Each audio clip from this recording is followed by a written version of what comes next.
A paz do Senhor a todos. É sempre uma honra receber o convite do pastor para compartilhar, com os irmãos o que Deus tem falado com a gente nos últimos dias, porque a gente traz aquilo que a gente recebe de Deus. Então é uma honra ter a oportunidade de compartilhar com os irmãos. E aí, quem tem acompanhado aqui as últimas ministrações do pastor Sérgio? Quem está tendo a oportunidade de acompanhar? O tema que ele vem usando, ele vem fazendo uma maratona de pregações com o tema Eu Acredito, né? E aí a gente podemos aprender, que somos movidos pelo que cremos, né? O que nos move efetivamente é aquilo que cremos, né?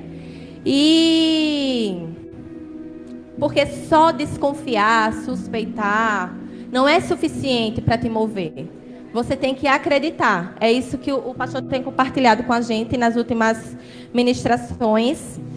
E as pessoas que nos olham, as pessoas que estão à nossa volta, têm que saber em quem nós cremos, ainda que a gente não abra a boca, ainda que a gente não fale uma palavra, né? Isso tem que ser expressado muito mais com a nossa postura, com o nosso testemunho de vida, do que com palavras.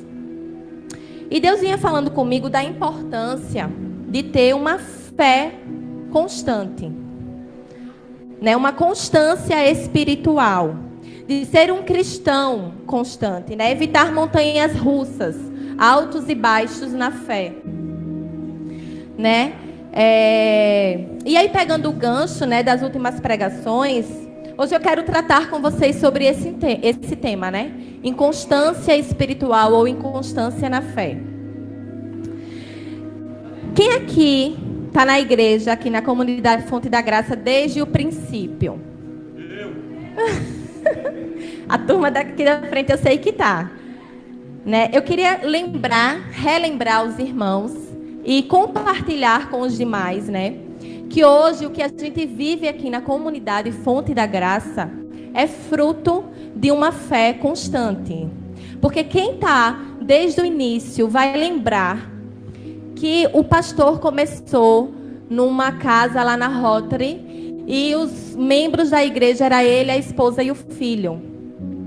E os cultos aconteciam, um dia chegava um dia chegava outro, e assim ia indo, E eu creio, que pela nossa natureza humana, em alguns dias vieram desânimo, vieram aquela incerteza, será que é isso? Será que eu estou no caminho certo, E é aquele começo, que todo começo, na verdade, irmão, é difícil, Tudo que a gente se propõe a fazer, começar algo do zero, você vai enfrentar dificuldade na sua vida, Mas a honra e a glória é de Deus, que permaneceu firme, que fez o pastor permanecer firme. E hoje nós podemos estar aqui, é fruto de uma fé constante, de alguém que não desistiu, E aqui eu trouxe alguns significados, algumas definições para a palavra constância. Deixa eu ler aqui para vocês. Existem várias definições interessantes, para o termo. Mas define-se como uma qualidade daquele que não falta a uma tarefa, a um dever. Ou assiduidade, persistência, insistência, é uma reprodução constante de um mesmo fato. E essa aqui que eu adorei, que é a força moral de quem não se deixa abater. Amém? Constância é a força moral daquele que não se deixa abater, tá? Porque quando algo sai daquilo que a gente planeja, cai entre nós, isso acontece com mais frequência do que a gente gostaria, A gente planeja algo e de repente aquilo foge dos nossos planos e acontece diferente. Isso tende a nos desanimar, a nos abater. E isso é um grande motivo pelo qual às vezes a gente desiste de realizar algo, Então, a nossa natureza humana, a gente precisa lutar contra isso, porque é inerente do ser humano, A gente vai entrar na Bíblia já já, viu, irmãos? Eu não vou ficar aqui falando não. Tenham calma, que eu vou chegar lá. Mas eu queria saber quem aqui já iniciou um projeto e antes de finalizar ele, desistiu. Alguém? Né? Quem aqui, seja no trabalho, seja nos estudos, seja um propósito com Deus e um devocional específico, né? Um projeto que você começou e desistiu no meio do caminho, não chegou até o final. Aquela pessoa que paga a academia e só vai 3 dias e não vai nunca mais. Quem é essa pessoa? Irmã, profetiza em nome de Jesus que isso vai acabar na sua vida. Mas é disso que eu estou falando. É de começar algo e não parar. E não manter a constância naquilo que você deseja. Então, vamos abrir agora a Bíblia, por favor. Abra em Salmos. Primeiro Salmo, Salmo 1.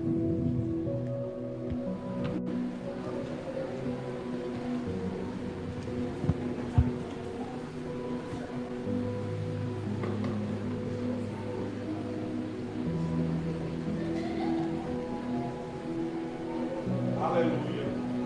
Amém. Todos acharam?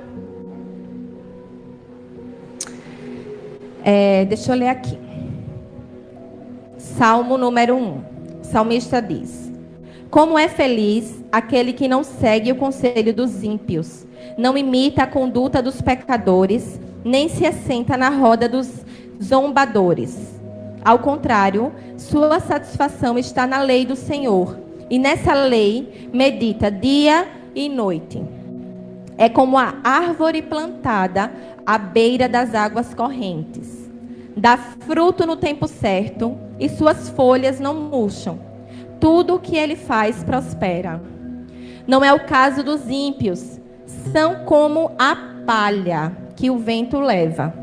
Por isso os ímpios não resistirão no julgamento, nem os pecadores na comunidade dos justos. Pois o Senhor aprova o caminho dos justos, mas o caminho dos ímpios leva à destruição. Amém? Então, irmãos, aqui o salmista ele faz uma distinção clara entre o constante na fé e o inconstante. O primeiro é como a árvore.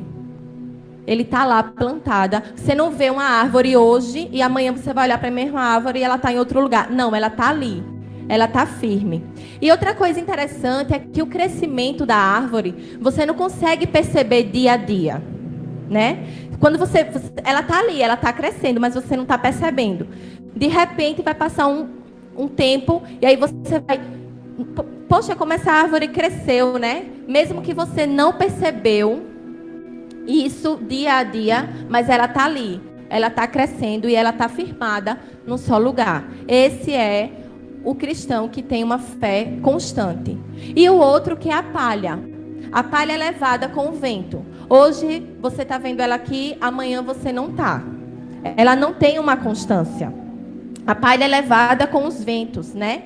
E aí, também o que me chama a atenção aqui é que ele fala que o justo, ele tem prazer de meditar na lei do Senhor dia e noite.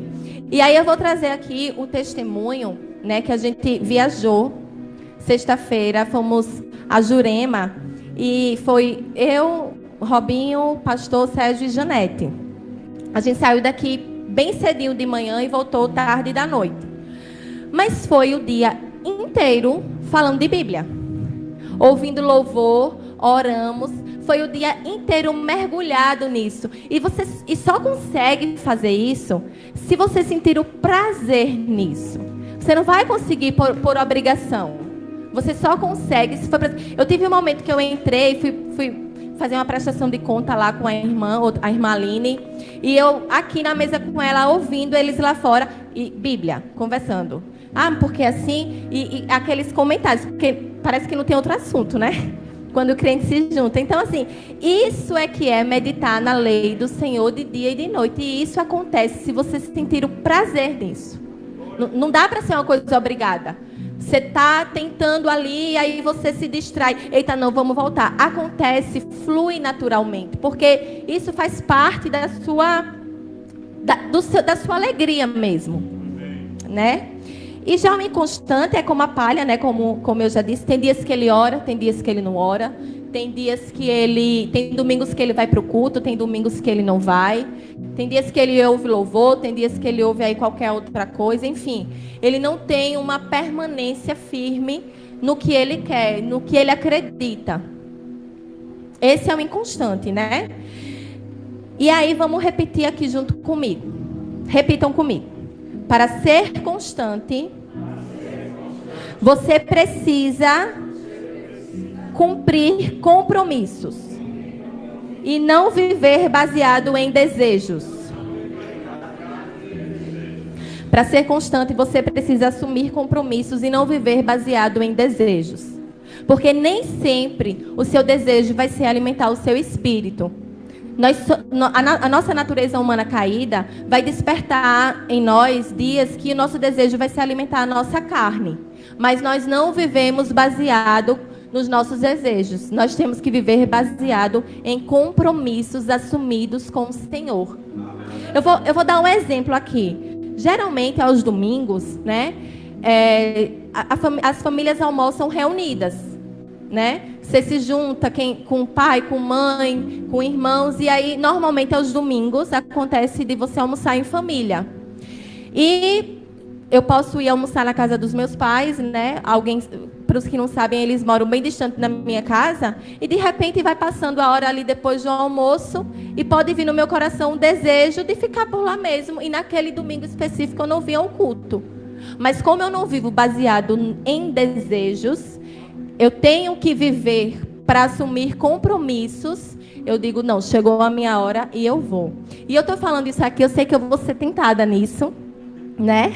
Porque a gente tende a ser tentado no que a gente fala aqui na frente, mas em nome de Jesus, irmãos, eu sou muito tranquila. Por quê? Porque a gente vive há 2 anos isso. E não é algo forçado. É algo muito natural. Pelo prazer mesmo que a gente vem aqui, né? E outra coisa, eu também não posso temer as tentações do inimigo, né? Porque elas só vão acabar no dia o quê? Que o Senhor me chamar para a glória. Aleluia! Então, assim, estamos aí para isso. Para enfrentar, né? Para enfrentar um após o outro. E agora, irmãos, eu peço que vão comigo para a carta que o apóstolo Paulo escreveu aos Efésios. A primeira. A segunda não foi o apóstolo Paulo que escreveu. Efésios 4, capítulo 14. Vamos dar uma olhadinha. Vocês estão conseguindo captar a mensagem? Quem está comigo? Quem está entendendo? Aleluia. Posso ler? O propósito é que não sejamos mais como crianças, levados de um lado para o outro, pelas ondas, nem jogados para cá e para lá, por todo vento de doutrina e pela astúcia e esperteza de homens que induzem ao erro. O apóstolo Paulo aqui, ele faz uma comparação com crianças, né? E eu posso falar, irmãos, porque eu tenho 3 em casa, e se eu quero levar eles para um lugar, eu boto os 3 dentro do carro, eu e minha esposa, a gente leva, né? Eles não têm ainda maturidade para escolher para onde eles querem ir. Eles simplesmente vão para onde a gente levar. Mas não vai ser assim para sempre. Eles vão crescer e eles vão atingir a maturidade que vai trazer a eles, né, o poder de escolha de para onde eles vão querer ir. E isso também cai sobre nós uma grande responsabilidade.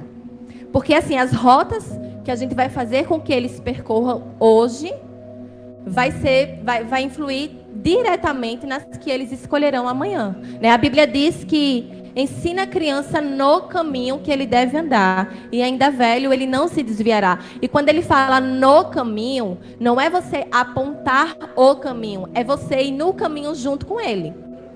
Não é verdade?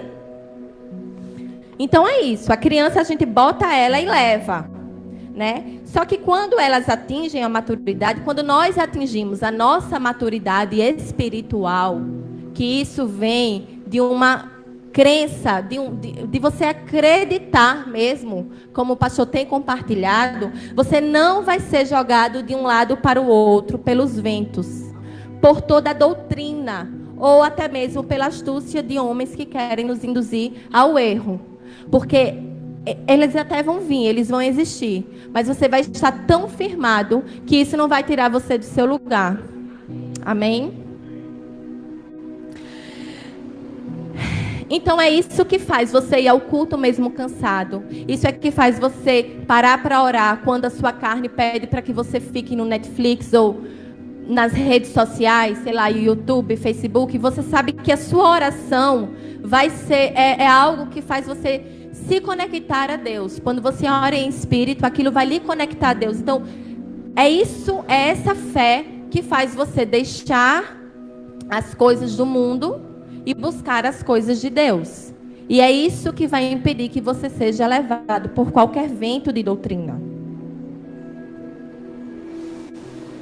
É cumprir um propósito de jejum, mesmo sabendo que não é fácil. E não deixar ser convencidos por aqueles que seguem outras crenças, irmãos. Porque, vejam bem, existem crenças religiosas que defendem fazer o bem, defendem a caridade, defendem o amor ao próximo. Tudo isso é bom ou não é? É certo ou não é? Você precisa amar ao próximo ou não? Mas se essa sua crença religiosa diz que você faz tudo isso porque você é bom e porque você evolui a cada vida que você vive, ela está lhe tirando do caminho da verdade e da vida que é Jesus. Então, irmãos, ser cristão não é você não fazer o que é proibido. É pouco. Não matar, não roubar, não adulterar, não cobiçar. Isso é proibido. Isso o cristão não deve fazer, mas existe outra penca de religiões aí que também não faz. Para você ser um cristão de verdade, é você renunciar àquilo que é permitido. Percebem a diferença? É você renunciar. Deixa eu ver. Vou usar um exemplo bem. Você renunciar, você ter um monte de sapato em casa porque você não precisa daquilo, ainda que ele seja permitido.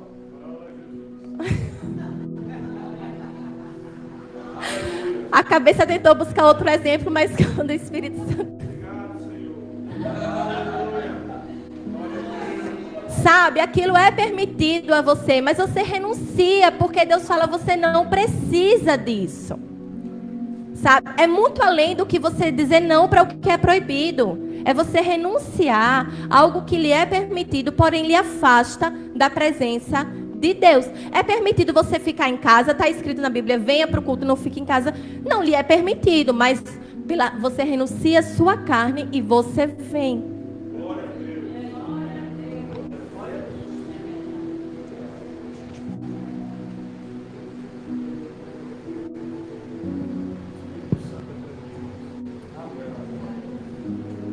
Ontem eu ouvi de uma pessoa bem próxima a mim, a gente estava conversando, e ele compartilhou que já tem vários cultos que ele vem pedindo, que ele chega aqui e ele ora, Senhor, aumenta a minha fé.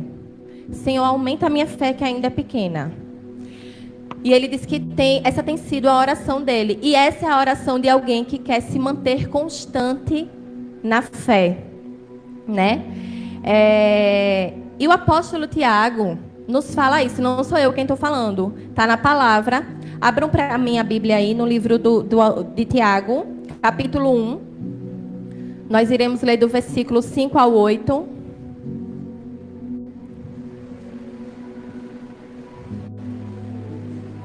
Ele nos ensina, irmãos, com uma fé determinante para te manter firme no propósito. Ele pede para aumentar a fé dele, o Espírito leva ele a fazer essa oração, porque o Espírito sabe que uma pessoa incrédula será uma pessoa inconstante. Versículo 5 do capítulo 1. Se, porém, algum de vocês necessita de sabedoria, peça a Deus, que a todos dá com generosidade e sem reprovações, e ela lhe será concedida. Peça, porém, com fé, em nada duvidando, pois o que duvida é semelhante à onda do mar, impelida e agitada pelo vento.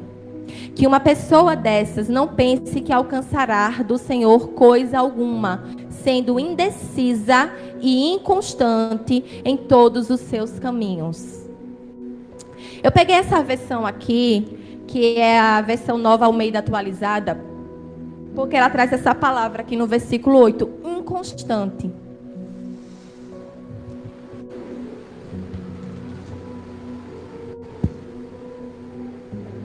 Primeiramente, a gente tem que entender que todos nós necessitamos de sabedoria, né? Da sabedoria que vem do alto. E todas as nossas necessidades podem ser supridas pelo Senhor. Mas precisa de um caminho. Para que suas necessidades sejam cumpridas, você precisa de percorrer um caminho, que é o caminho da fé. Porque a Bíblia diz que sem fé é impossível agradar a Deus. A Bíblia diz que a fé é a convicção. E convicção, irmãos, é certeza. É a convicção daquilo que cremos, mas que ainda não conseguimos ver. Está no livro de Hebreus. Então, sem fé é impossível agradar a Deus. E sem fé é impossível se manter constante no propósito que Deus tem para a sua vida.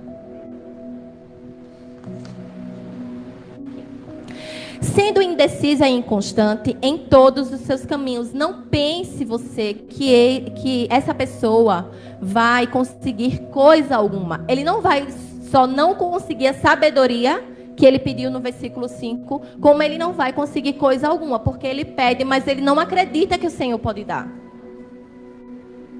A inconstância é a marca de uma pessoa que não tem fé. E não é questão de personalidade ou temperamento. Né? Eu conheço. Existem pessoas que são altamente focadas e disciplinadas em uma área de sua vida, porém são relapsas em outra área. Por exemplo, você pode conhecer um médico que ele se dedicou a vida inteira para exercer a medicina, porque quando ele nasceu, ele acreditou que aquele era o chamado dele.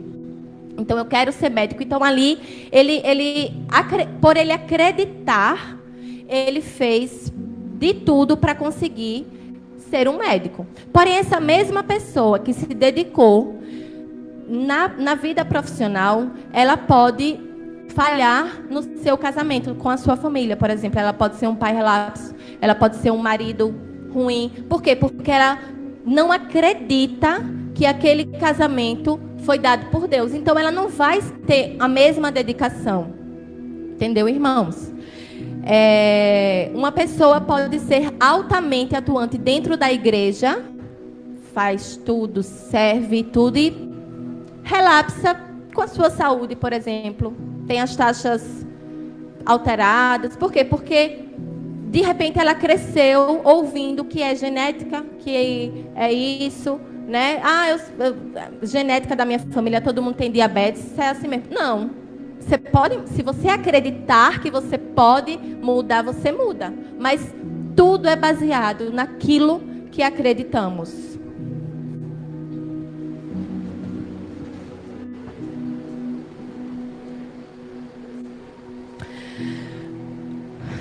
Acreditar em algo é tão determinante para que isso gere evidências externas, para que as pessoas olhem para você, e como eu falei lá no começo, sem que você... Por exemplo, como é que você sabe que uma pessoa é um bom profissional, um bom advogado? É porque ele fala, eu sou um bom advogado? Ou porque você vê evidências externas, você vê vitórias nos trabalhos que ele executa? Não é verdade? Então, assim, a gente falar não é suficiente. As pessoas têm que enxergar aquilo na nossa vida, né? Fiel é uma palavra que é muito utilizada na Bíblia. E a gente remete a fiel, a lealdade, né? E na Bíblia, ela é usada como uma expressão de quem tem fé. Aquele que tem fé, ele vai ser fiel. Então, para você ser fiel, isso está diretamente relacionado com a sua fé. E a fé, como eu falei, é uma convicção. A Bíblia diz que a fé é a convicção daquilo que esperamos e a prova das coisas que ainda não vemos. Nessa mesma oportunidade, nessa conversa, onde eu vi de uma pessoa que ela, culto após culto, vem orando, pedindo que Deus aumente a fé, eu ouvi, na mesma oportunidade, uma pessoa que diz assim: eu oro, e quando eu acabo de orar, pedindo alguma coisa, eu já agradeço a Deus e digo: Senhor, obrigado, porque eu creio que o Senhor fará. Isso é ter fé. Imediatamente após a sua oração, ele já faz outra agradecendo, porque ele sabe que o Senhor é poderoso. Ele sabe o tamanho do Deus dele, então ele sabe que o Senhor vai fazer. Verdade? Só que a palavra de Deus, irmãos, tem que convencer. O Espírito Santo tem que agir de uma forma tremenda. Você tem que dar lugar para que isso aconteça. Tem que persuadir, tem que, sabe, que ela é uma verdade absoluta. Que ela não é mais um livro que você pode pegar alguns versículos que te agradem e você viver baseado naquilo. Você tem que estar convencido que essa aqui é a verdade absoluta. Então, pode vir um vento de doutrina que for, você ora baixinho, está repreendido em nome de Jesus. Porque o que vai te tirar da Bíblia não vem de Deus. Não existe outro caminho. Só existe um caminho, que é Jesus. E você vai ler a Bíblia de Gênesis e Apocalipse e você não vai encontrar algo diferente. Então, não vai ser alguém que estudou e leu livros e vai vir me dizer isso. Enquanto você só simpatiza, você só desconfia que essa é a verdade, você não conseguirá ser fiel a ela. E isso não acontece da noite para o dia. Essa fé tem que ser construída dia após dia na sua vida com Deus. Você vai construindo, você vai edificando, você vai aumentando. Não é um milagre, é um processo que precisa ser vivido. Você precisa vencer as aflições, porque eu já vi na Bíblia escrito: no mundo tereis aflições. Mas eu nunca ouvi na Bíblia: a vida do cristão é um mar de rosas. Essa passagem eu ainda não vi. Então a sua fé é que vai lhe fortalecer e vai fazer você vencer uma após a outra. Porque também acabou uma, já vem outra. E é assim que funciona. Mas o Senhor nos dá a paz que excede todo entendimento. Então você vai estar no meio da sua aflição e você vai sentir paz. Ninguém vai entender, mas você vai sentir paz. Porque a sua paz vem de Deus e excede todo entendimento humano. Amém? Quanto mais você busca, irmãos, mais você crê. A Bíblia diz que a verdade liberta. Se você buscar essa verdade, você vai ter libertação da sua incredulidade. Você vai confiar acima de qualquer coisa, com todo o seu coração, alma e entendimento. Agora você precisa buscar. Amém, irmãos? Vamos aprender um pouquinho aqui com Daniel. Abram para mim a Bíblia de vocês aí, no livro de Daniel. A gente vai dar uma lida aqui no capítulo 6. Eu creio que a maioria aqui já conhece, né, um pouquinho da história de Daniel. Ele era um jovem israelita, né, que foi aprisionado pelos babilônicos lá em 605 a.C. Porém, Daniel tinha atributos. Daniel tinha qualidades especiais que o destacaram e fez com que ele recebesse cargos importantes dentro daquele reino pagão. Tanto que no capítulo 6, podem ficar nele aí que a gente vai ler já já.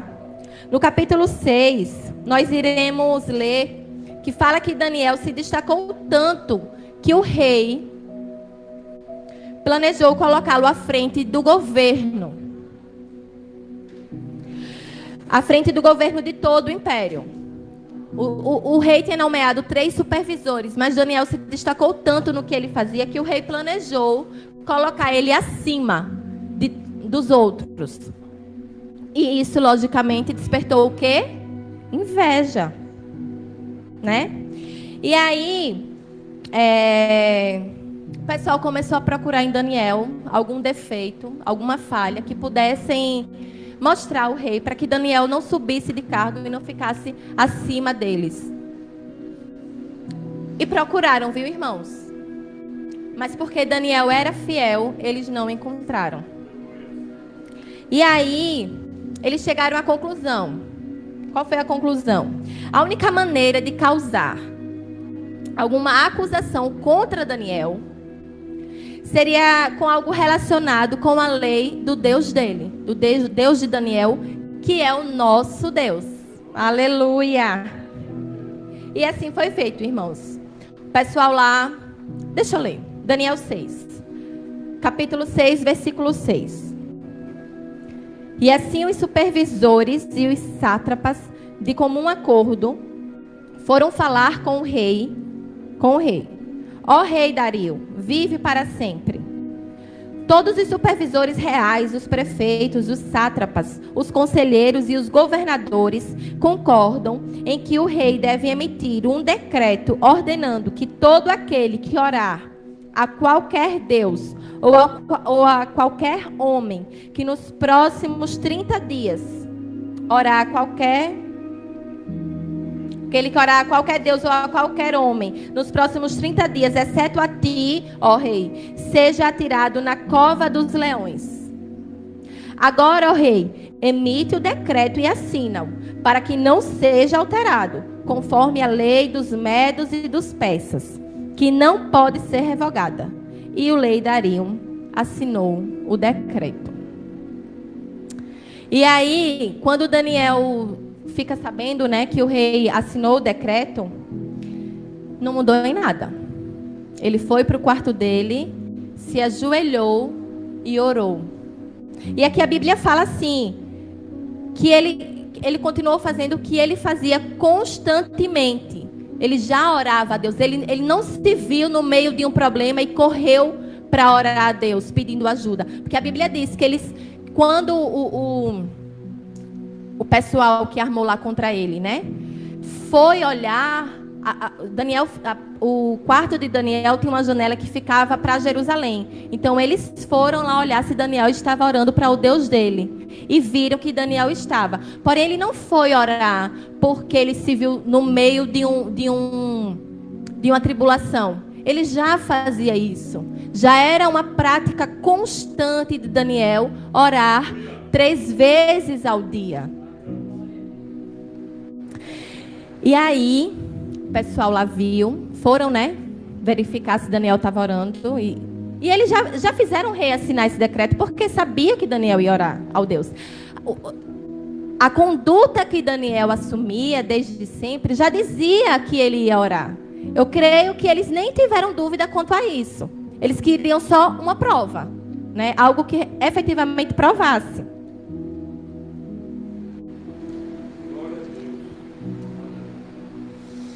E aí foram lá e disseram ao rei: Senhor, ó rei Dario, Daniel está orando ao Deus dele. E agora? Você já assinou o decreto do Medo-Persa não pode ser alterado nem revogado. A Bíblia diz que o rei ficou tão contrariado, não porque Daniel orou para o Deus dele, não. Ele ficou contrariado porque ele não queria jogar Daniel na cova dos leões. Mas não tinha o que fazer, ele não podia voltar atrás. E ele mandou que atirassem Daniel na cova. E a Bíblia diz, o que eu achei muito interessante, é que o rei disse assim a Daniel, que o seu Deus, a quem você serve, continuamente o livre. O rei diz isso a Daniel. Sabe por quê? Porque quando é de Deus, até quem é para ser o seu inimigo vira o seu protetor. O Senhor transforma a maldição em bênção. Aquele homem era para dizer assim, ele orou, pois agora ele vai pagar. Pode jogar ele na cova. Não foi assim. Diz que o rei fez jejum. o rei teve insônia, ele não conseguiu dormir pensando em Daniel. E assim que alvoreceu, ele correu para a cova para ver se Daniel estava vivo. E Daniel estava. Veio um anjo do Senhor e fechou a boca dos leões. Glória a Deus. Irmãos, a cova que Daniel estava, eles fecharam com uma pedra gigantesca que foi selada com o anel do rei. E ali, por força humana, Daniel jamais teria condições de sair daquela cova. Nunca. Porque pela força do homem a coisa não acontece. A coisa tem que acontecer na força do Senhor. O rei não servia ao Deus de Daniel. Estamos tratando aqui de um império pagão. Porém, ele viu o quanto Daniel era fiel. Não através de palavras. Eu não creio que Daniel ficava lá evangelizando o rei. Eu não creio nisso. Eu creio que ele via através da conduta, da postura de Daniel. Mas através das ações, porque Daniel demonstrava continuamente, como o próprio o rei falou aqui, né, que ele cria tanto, ele era tão preenchido com o Espírito de Deus, que ele não duvidou que Deus poderia salvar ele, como de fato salvou. Eu sei que aqui tem pessoas que almejam muito conversões, né? E aí o inimigo vem e diz assim: é impossível converter um ateu, converter uma família idólatra. Queridos, vejam o que aconteceu. A fé de Daniel converteu um império inteiro. Deus, o rei, escreveu um novo decreto que dizia... Daniel, ainda no capítulo 6, no versículo 25, do 25 ao 27. Então o rei Dario escreveu aos homens de todas as nações, povos e línguas, de toda a terra: paz e prosperidade. Estou editando um decreto para que nos domínios do império os homens temam e reverenciem ao Deus de Daniel. Pois ele é o Deus vivo e permanece para sempre. O seu reino não será destruído. O seu domínio jamais acabará. Ele livra e ele salva. Faz sinais e maravilhas nos céus e na terra. Ele livrou Daniel do poder dos leões. Assim, Daniel prosperou durante os reinados de Dario e de Ciro o persa. Aleluia, irmãos. Estou dizendo a vocês que a fé de Daniel converteu um império.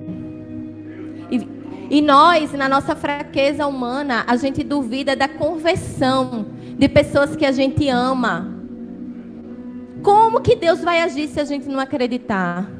Como que Deus vai agir em meio à nossa incredulidade? Como que Deus vai fazer se a gente não crer que Ele pode fazer? Quando Deus age na sua vida, a bênção não é para parar em você. Ele quer te abençoar para que você seja um canal de bênção na vida de outras pessoas. Ele não te abençoa para parar em você. Ele quer usar a sua vida para que alcancem outras e outras e outras pessoas.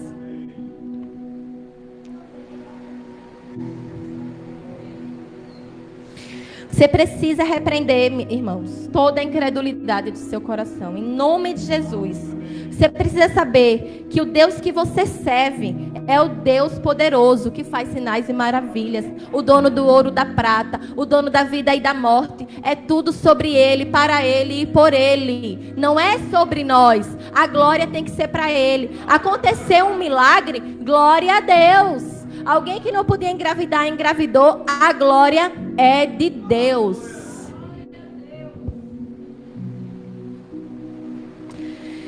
E para finalizar, gostaria de ler só mais um capítulo. 1 Coríntios, capítulo 15, versículo 58.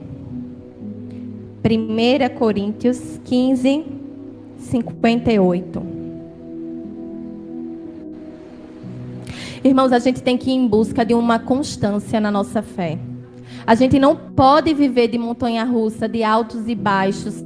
A gente não pode deixar se abater. Lá no livro de Levítico, eu estava estudando sobre o assunto, eu encontrei um jovem, um adolescente, que ele falou sobre isso. E eu compartilhei com os meus filhos. Eu vou compartilhar também no grupo da igreja, que é muito interessante para quem tem adolescente. Bem jovenzinho, mas assim, uma palavra tão poderosa. Né? Eu disse, filho, é isso que você tem que assistir. É disso que você tem que se alimentar. Esse menino, ele falou que lá em Levítico, tem uma passagem que fala assim, que a gente tem que colocar lenha, né?